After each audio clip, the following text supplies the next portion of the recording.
In this video, I'd like to host a fast lecture on at least most of the lessons that are taught in Organic Chemistry 1 for engineering students.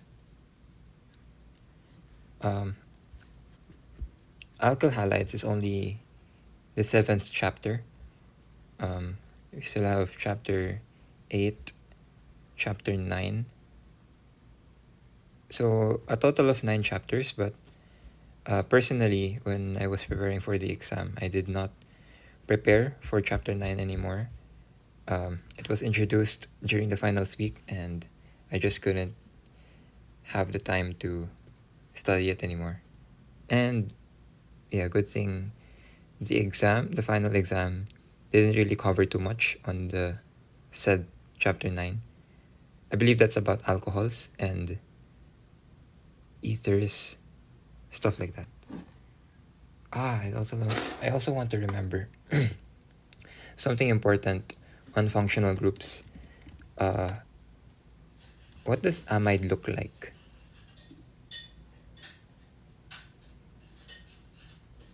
Okay, I think I got it right in the exam. How about ester? Functional group.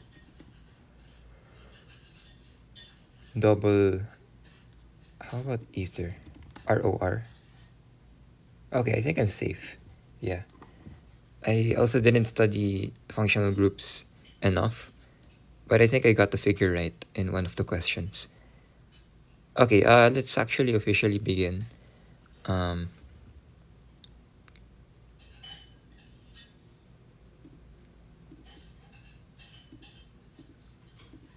Let's start at the first chapter.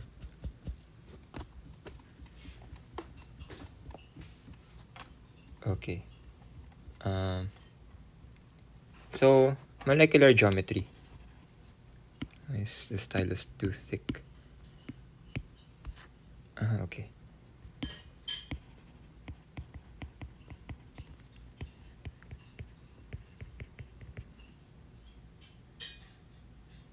Okay, so the most stable arrangement basically makes sure that the groups of a certain figure are as far away as possible from each other. That is to prevent the repulsion of electrons. This is a very important consideration, especially when we arrive in when we basically try to determine if this certain figure or structure has the least amount of steric strain possible. So when I say steric strain, let's say we have a chair conformation.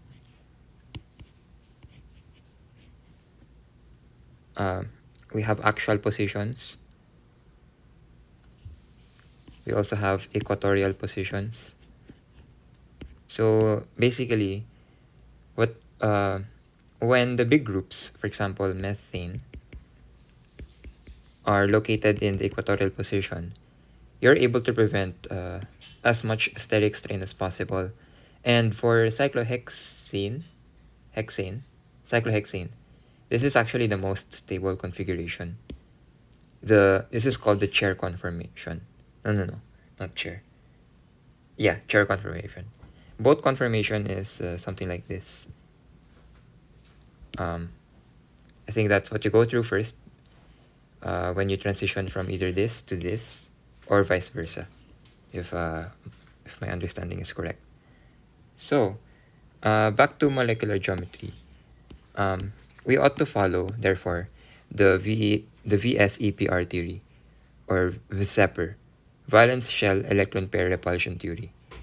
So, you have to know this. When we have two groups, the geometry is linear. When you have three groups, the geometry is trigonal planar. And when you have 4 groups, the geometry is tetrahedral. When it comes to the bond angle, if I recall correctly, linear is 180 degrees. Yes, that is correct. Trigonal planar is 120. Tetrahedral, I believe this is the most commonly used. Well, you see this a lot, the tetrahedral form. sp3 hybridized. So the bond angle is less than 109.5 degrees. That is a specific value. So yes, you just have to know that. How do you draw methane in its 3-dimensional structure? So most likely in high school, this is how you draw it, right? I mean, it's technically correct, but for the 3-dimensional structure, this is the condensed structure. For skeletal, well, it's just, I think it's just a dot if it were skeletal. But in geometry, in 3D-dimensional structure form, you have a solid wedge, for example, carbon and then hydrogen here. It basically shows that the hydrogen is facing in front of you. And what do you call this? These lines show that what's attached to it, basically a hydrogen, is located behind, or it is facing away from you. So for methane, one way to draw is this way. Okay. So there are many representations. It's not just limited to this.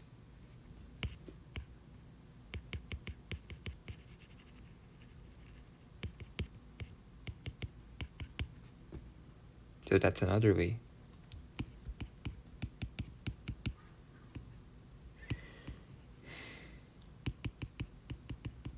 This is another way. Or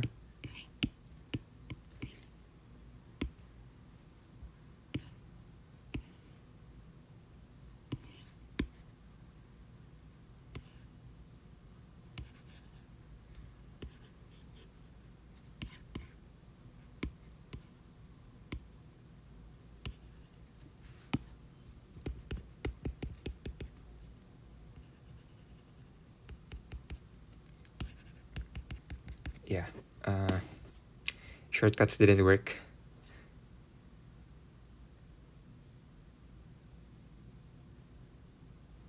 Okay.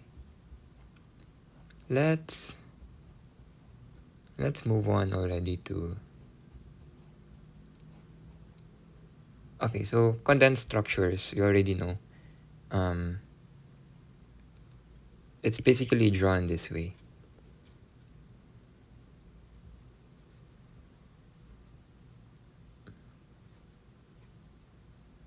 For skeletal structures, let's have another example, not methane, hexane. So we have 6 carbons, right? C6H what? For alkanes, the formula is CnH2n plus 2. So if we have 6 carbons, 2 times n, 2 times 6 is 12 plus 2, 14. C6H14, that's the molecular formula for hexane. And the condensed structure is 3, 4, 5, 6.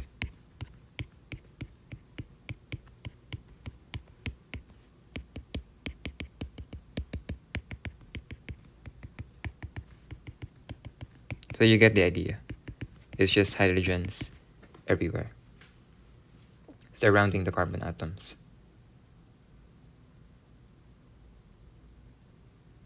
So if we wanted to draw a cyclohexane, I remember this also appearing in the exam.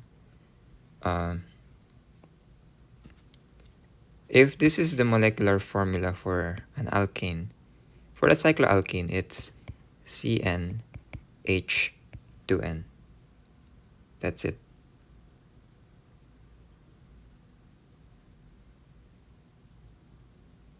So for cyclohexane, it is C6H12. 2 times 6 is 12.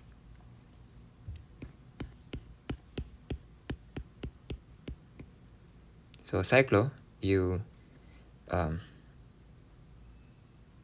it's very timely because if you're familiar with the potato chip brand Piatos, this is actually a very common shape in organic chemistry. So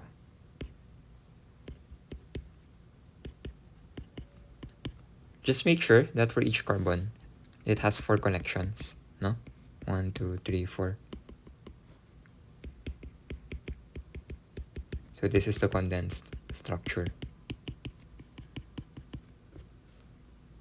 For the skeletal structure also, for this one, for the hexane, it's 1, 2, 3, 4, 5, 6. Why are there so many ants here in my place? Anyways. Okay, cyclohexane is like this.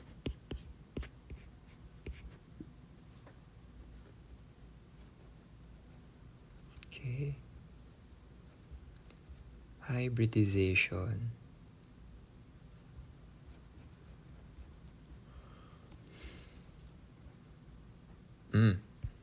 Let's move on to this first. Actually, yeah. Let's just do this. So, compare these. So, what's the difference? Technically, we're still dealing with hydrocarbons. We have an alkane, alkene, alkyne, right? So, for alkanes, they have the longest when it comes to bond length. So, the trend is when you go to the left, you have increasing bond length. But what's inversely proportional to that trend is bond strength.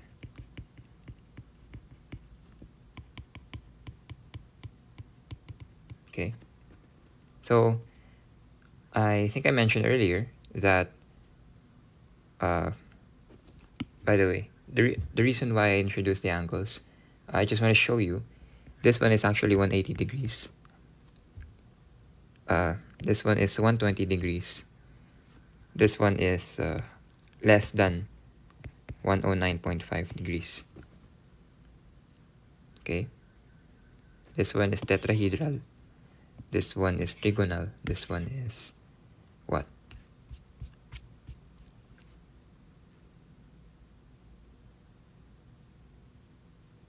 Linear.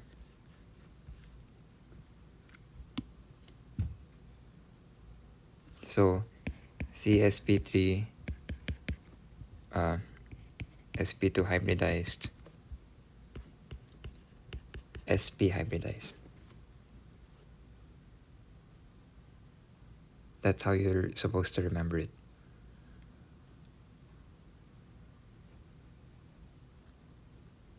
Okay, so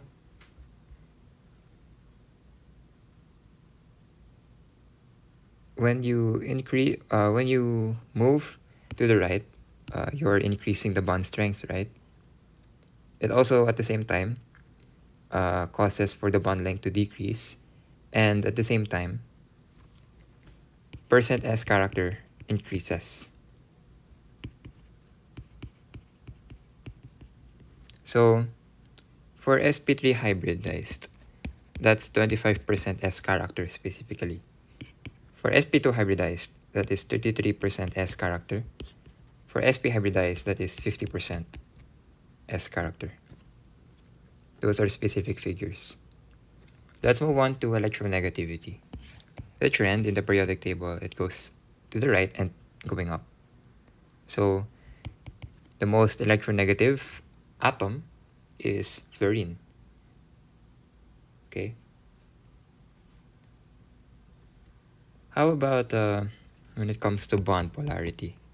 So nonpolar means the electronegativity difference between two atoms are not so big. It's not so big. Let's say CC. Carbon specifically has an electronegativity value of 2.5. There's no difference, so therefore they are nonpolar. How about CH? So hydrogen has an electronegativity of 2.2. Although there is a difference, the difference is negligible. Okay. So when you see carbon-hydrogen bonds, say you consider them nonpolar. For polar bonds, on the other hand, let's say it's carbon and oxygen. Oxygen has an electronegativity of 3.4. So that is significantly far from 2.5.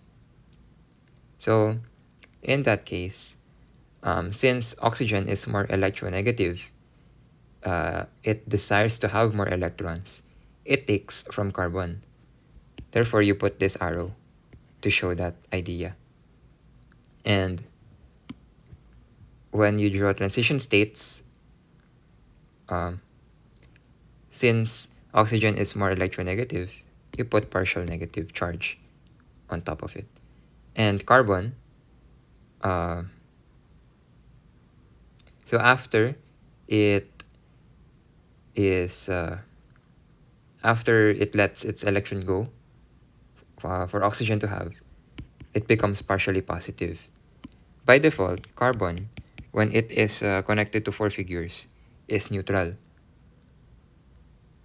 Okay? But like when an electron is taken from it, it becomes positively charged.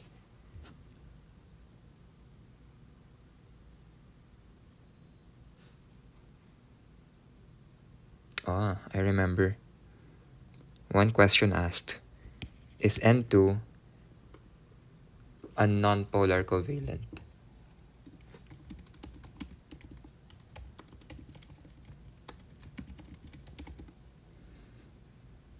Oh yes, I got this wrong.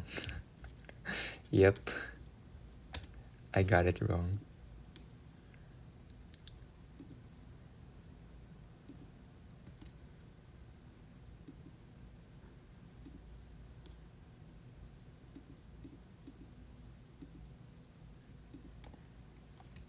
What's going on?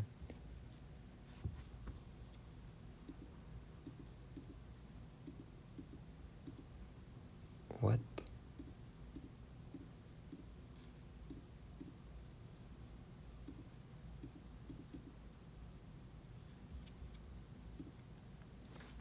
Anyways, sorry for the interruption. What's next?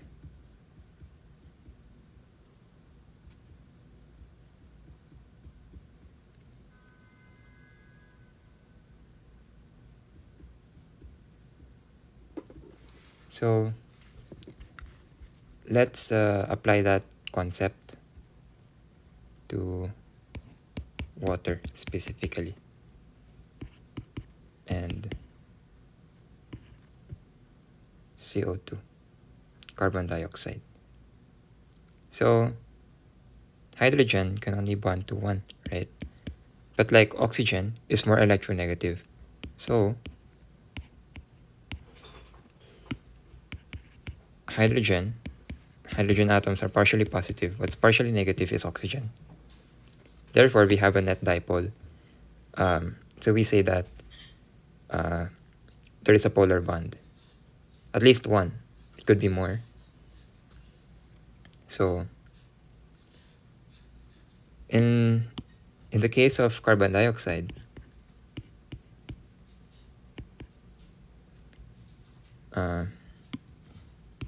so carbon is partially positive, right? It's less electronegative.